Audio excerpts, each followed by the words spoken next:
چې کله نبی علیه الصلاة والسلام وفات شو، الله څه غمجنه ورځ ولو، چې کله نبی علیه الصلاة والسلام وفات شو صحابه کرام وی کنه وی په کومه ورځ چې نبی علیه السلام مدینې منورې ته راغی وی قسم په الله چې په مدینه منوره کې به دې څه شي ته کتل هغه به خوشحاله، د مدینې منورې کوڅې خوشحاله وي، د مدینې منورې بوټي خوشحاله وي. خو چې په کومه ورځ نبی علیه السلام وفات شو کنه په مدینه منوره کې توره تیاره وه، هر شي ته به چې د کتل هغه غمجن و، چې هر څیز ته به د کتل هغه خفه و. نو نبی علیه السلام چې په کومه ورځ وفات شو، ابوبکر رضی الله عنه نبی علیه السلام چېرته لېږلی و په اجازت باندې بار ته تللی و. د عمر رضی الله تعالی عنه دماغو بالکل کار پرېښود، کار یې پرېښودو، توره یې راواغسته او داسې کړس یې وله ورکړو منبر ته وختو.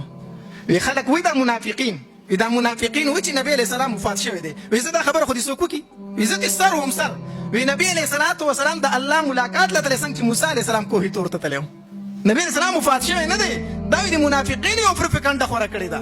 دماغو یې کار پرېښود د عمر رضی الله تعالی عنه. علي رضی الله تعالی عنه بېهوشه شو، بس هغه بېهوشه پروت دی. عثمان رضی الله تعالی عنه چاړه شو، د جومات په یو ګوټ کې ناست دی، څوک چې ترې نه څه تپوس کوي بس ښه نه ښه نه خبرې نشي کولی، چاړه دی، د جومات په یو ګوټ کې ناست دی. ابوبکر رضی الله تعالی عنه د بار نه راغی، صحابه کرامو نه یې تپوس وکړو، وی زما محبوب څنګه دی، زما محبوب څنګه دی؟ صحابه کرامو یې نشو ویلی، وی ولې نشي ویلی؟ وی چې سوای عمر توره رایستلې ده، عمر توره رایستلې څوک نوم نشي اخیستی. ډاریک ورغی او د خپلې لور کوټې ته ورغی، د عایشې بیبي چې وایي کتل په نبي علیه الصلاة والسلام باندې څادر پروت دی، دا څادر یې ته اوچت کو او په نبي علیه السلام را پرېوته او په دې تندي ښکل کو، وی طبت حیا و میته، و زما محبوبه څومره په ژوند ښکلې وې څومره په وفات ښکلې وې، چې په ژوندانه څنګه ښکلې وې په وفات د هغې نه ډېر ښکلې وې. په دې تندي باندې نبي علیه الصلاة والسلام ښکل کو، نبي علیه الصلاة والسلام یې په دې تندي ښکل کو او طبت حیا و میته، څومره چې په مرګ به ژوند ښکلی وي د هغې نه زیات په څه باندې ښکلی یي؟ په مرګ باندې ښکلی یي. او بیا بار ته راووتو مسجد ته، چې مسجد ته راووتو عمر رضی الله تعالی ته وی راکوز شه د منبر نه، وی نه کوزېږم، وی راکوز شه وی نه کوزېږم. ابوبکر رضی الله عنه جومات ته سیټ ته لاړ او خطبه یې وویله او دا آیتونه یې وویل، وی وما محمد الا رسول قد خلت من قبله الرسل افإن مات او قتل انقلبتم على اعقابكم ومن ينقلب على عقبيه فلن يضر الله شيئا. نبی علیہ الصلوۃ والسلام چې دا پیغمبر دی، بنده دی، د الله بنده دی او رسول دی، صرف باقی ذات هغه د الله ذات دی. کو نبی علیہ السلام د دنیا نه لاړو تاسو به څه کوئ؟ دین اسلام به پرېږدئ. دا آیتونه یې وویلو. عمر رضی الله تعالی عنه یوازې پاتې شو، ټول خلک لاړ، چا ته کېناستو؟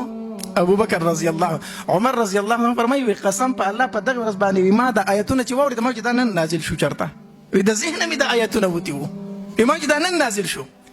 داسې د نبی علیه الصلاة والسلام سره د صحابه کرامو څه وه؟ مینه وه، عشق و.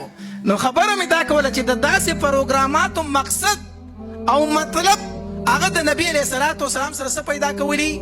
عشق پیدا کولی، محبت پیدا کولی. ځکه بغیر د دین انسان مسلمان پاتې کېدی نشي چې د نبی علیه السلام محبت او مینه په زړه کې وینه. پوهېږئ که نه پوهېږئ؟ نو د نبی علیه الصلاة والسلام سره ما ته چې چیټ میلاو شي ما نه خپله موضوع خطا یي، بیا خو زه تاسو ته څه ووایم؟ زما نه خبره خطا شوله، صحیح ده؟ اوس نه پوهېږم زه تاسو ته څه ووایم.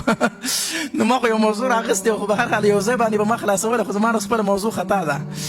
نو د نبی علیه الصلاة والسلام سره عشق، مینه، محبت دا د داسې پروګراماتو حصه ده.